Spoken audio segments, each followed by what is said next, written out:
नमस्कार। पॉजिटिव स्वर में आप सभी का स्वागत है। आइए देखते हैं इस वक्त की कुछ खास खबरें।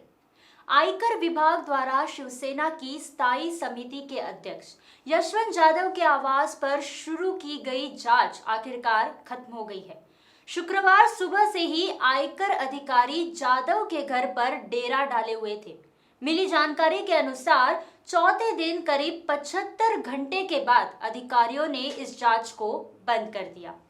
जांच में अब तक 33 जगहों पर 2 करोड़ रुपए के महत्वपूर्ण दस्तावेज जब्त किए गए हैं। यशवंत जाधव के खिलाफ की गई कार्रवाई को लेकर सियासत भी गर्मा गई है। शिवसेना नेताओं ने केंद्र सरकार पर बदला लेने का आरोप लगाया था। शुक्रवार सुबह शिवसेना नेता और मुंबई महानगर पालिका की स्थायी समिति के अध्यक्ष यशवंत जाधव के घर आयकर अधिकारी सीआरपीएफ जवानों के साथ पहुंचे थे। मुंबई के मजगांव इलाके में यशवंत जाधव से उनके घर पर पूछताछ शुरू हुई। यशवंत जाधव की पत्नी यामिनी जाधव शिवसेना के टिकट पर मुंबई के भाईकला विधानसभा क्षेत्र से विधायक है। आयकर विभाग ने कुछ दिन पहले यशवंत जाधव को नोटिस भेजा था। भाजपा नेता किरीट सोमैया ने जाधव पर घोटाले का आरोप भी लगाया था। ईडी और आयकर विभाग में शिकायत दर्ज कराने के बाद यशवंत जाधव को नोटिस भी जारी की गई थी।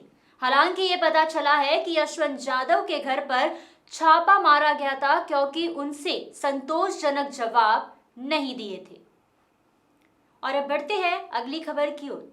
भारत के पूर्व दिग्गज क्रिकेटर विनोद कांबली को कल मुंबई पुलिस ने गिरफ्तार कर लिया था। हालांकि गिरफ्तारी के कुछ देर बाद ही विनोद कांबली को जमानत भी मिल गई।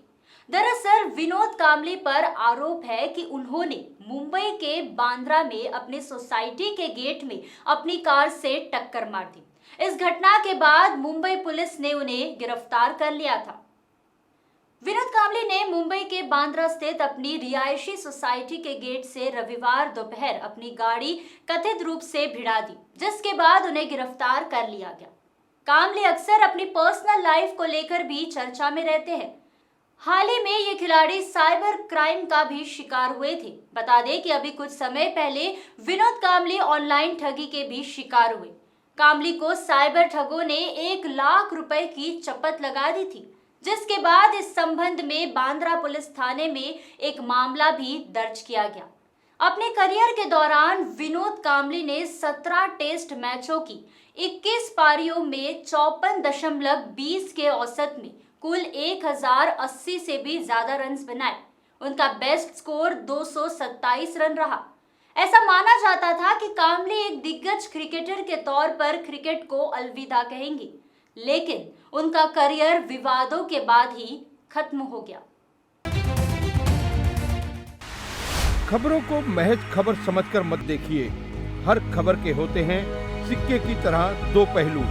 हम आपको दिखाएंगे खबर के पीछे की खबर। हम तलाश कर लाएंगे हर रोज पॉजिटिव स्वर।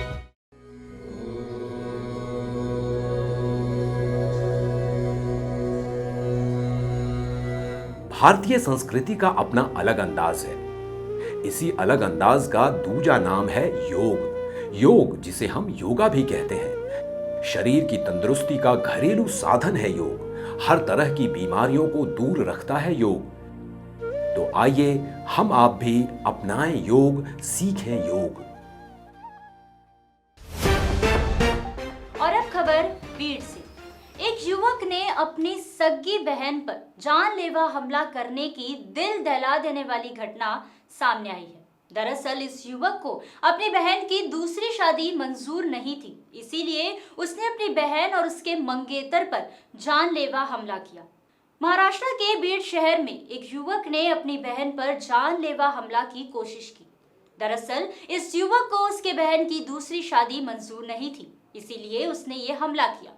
हमले में आरोपी की बहन रूपाली नरवड़े और उसका मंगेतर योगेश बागड़े गंभीर रूप से घायल हो गए। रूपाली और योगेश रविवार को शादी की खरीदारी करने बाजार गए थे और इसी दौरान आरोपी भाई ने दोनों पर जानलेवा हमला कर दिया। हमले में बहन और उसके मंगेतर गंभीर रूप से घायल हो गए और उनका इलाज अस्पताल में चल रहा है। रूपाली विजय नरोडे, माहेरचं नाव तिचं बनसोडे आहे, वय 25 वर्ष। बीड़ पुलिस स्टेशन के पुलिस निरीक्षक रवि सानप ने कहा कि आरोपी को उसकी बहन की दूसरी शादी मंजूर नहीं थी, इसीलिए उसने ये हमला किया और आरोपी धनंजय बंसोड़े की तलाश जारी है। ऐसे में इस घटना के बाद पूरे इलाके में हड़कंप मच गया है। और अब खबर राजनीति से। मनसे अध्यक्ष राज ठाकरे के बेटे अमित ठाकरे को पहली बार महाराष्ट्र नवनिर्माण सेना में बड़ी जिम्मेदारी सौंपी गई है। अमित ठाकरे को मनसे के छात्र संगठन के अध्यक्ष के पद पर नियुक्त किया गया है। रविवार को मराठी भाषा दिवस पर मनसे की ओर से ये घोषणा की गई है। आगामी मुंबई, ठाणे, पुणे और नासिक समेत अन्य शहरों के स्थानीय निकायों के चुनाव को देखते हुए ये अहम नियुक्ति मानी जा रही है। माना जा रहा है कि अमित ठाकरे के जरिए मनसे नए युवाओं मतदाताओं को आकर्षित करेंगी। अमित ठाकरे मुंबई विश्वविद्यालय के विद्यार्थियों और स्कूली शिक्षकों की विभिन्न मांगों को उठाते नजर आए हैं। इसके पहले 23 जनवरी 2020 को अमित ठाकरे की मनसे के नेता पद पर नियुक्ति की गई थी।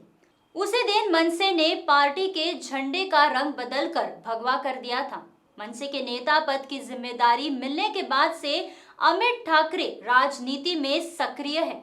उन्होंने कोरोना की स्थिति नियंत्रण में आने के बाद मुंबई, पुणे और नासिक का दौरा करके पार्टी की स्थिति की समीक्षा भी की थी। अमित ठाकरे मनसे नेता पद के अलावा अब पार्टी के विद्यार्थी सेना के अध्यक्ष के रूप में दोहरी जिम्मेदारी निभाएंगे। मालूम हो कि पर्यावरण मंत्री आदित्य ठाकरे ने भी शिवसेना के छात्र संगठन के अध्यक्ष के तौर पर अपनी सियासी पारी की शुरुआत की थी और धीरे धीरे बड़ा मुकाम हासिल किया। ऐसे में देखना होगा कि अमित ठाकरे पर सौंपी गई जिम्मेदारी पर वे खड़े उतर पाते हैं या फिर नहीं। तो ये थी इस वक्त की कुछ खास खबरें। आप देखते रहिए पॉजिटिव स्वर और हमें सब्सक्राइब करना ना भूलें।